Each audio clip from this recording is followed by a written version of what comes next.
Doctor Chandrasekhar గారు 53 ఏళ్ల వయసు, న్యూరో సర్జన్, నాగపూర్లో ఉంటారంట. ఆయనకి హార్ట్ అటాక్ చనిపోయారంట. 3 రోజుల క్రితమే ఆయనకి ఈసీజీ తీశారంట. అంత క్లీన్గా ఉందండి ఈసీజీ అంతా. కానీ ఎందుకు చనిపోయాడు అని చెప్పి, హార్ట్ అటాక్ ఎందుకు వచ్చిందని చెప్పి చాలామంది షాక్ అవుతూ ఉన్నారు. వెరీ సింపుల్ అండి. ఈసీజీ తీసినంత మాత్రాన దాంట్లో మొత్తం క్లియర్గా ఉందన్నంత మాత్రాన హార్ట్ అటాక్ రాదని కాదు.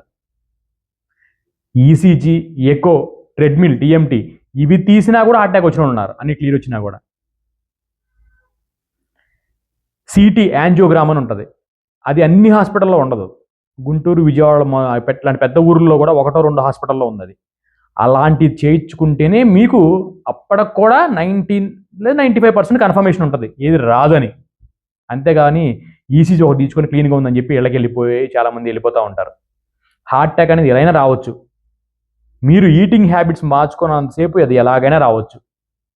మార్నింగ్ 6 నుంచి ఈవినింగ్ 6 లోపల మీకు తినాల్సింది కంప్లీట్ చేయండి. కుదిరితే ఫుడ్ అన్ని మీరు మార్చుకోలేకపోతున్నారు కాబట్టి వీలైనంత వరకు 14 to 17 అవర్స్ ఏం తినకుండా ట్రై చేయండి. అంటే ఈవినింగ్ 6 కంప్లీట్ చేస్తే రేపు పొద్దున్న 9కో 10కో మళ్ళీ బ్రేక్ఫాస్ట్ చేయండి. బ్రేక్ఫాస్ట్ ఎగ్ కూర కొట్టండి. లంచ్ కన్నా డైరెక్ట్గా ఈవినింగ్ 6కో ఏమో మళ్ళీ డిన్నర్ కంప్లీట్ చేసుకోండి 2 times. అట్లా కాకుండా మీరు ఇంక ఏం చేసినా కూడా హార్ట్ అటాక్ వచ్చే అవకాశం ఖచ్చితంగా ఉంటుంది. ఇక నేను కూడా చాలా టెస్టులు చేయించుకున్నాను. ఇప్పుడు నేను ఈ 6 yearsలో 4 సార్లు ట్రెడ్మిల్ ఈక్వల్ చేయించుకున్నాను. అయినా కూడా రాదా అంటే చెప్పలేము. మనం ఈటింగ్ హ్యాబిట్స్ జాగ్రత్త తింటా, ఎందుకంటే దొరికేయి మొత్తం కల్తీలే ఉన్నాయి కాబట్టి మనం ఉన్న దాంట్లో జాగ్రత్త గేమ్ ఆడుకుంటా రావాలే కానీ ఇదిగో ఇన్నాళ్ళు గ్యారంటీ వస్తుందని చెప్పలేము ఇవ్వడం. కానీ ఉన్న దాంట్లో జాగ్రత్తగా ఉండాలి. పోతే పోయిందని వదిలేయలేం కాబట్టి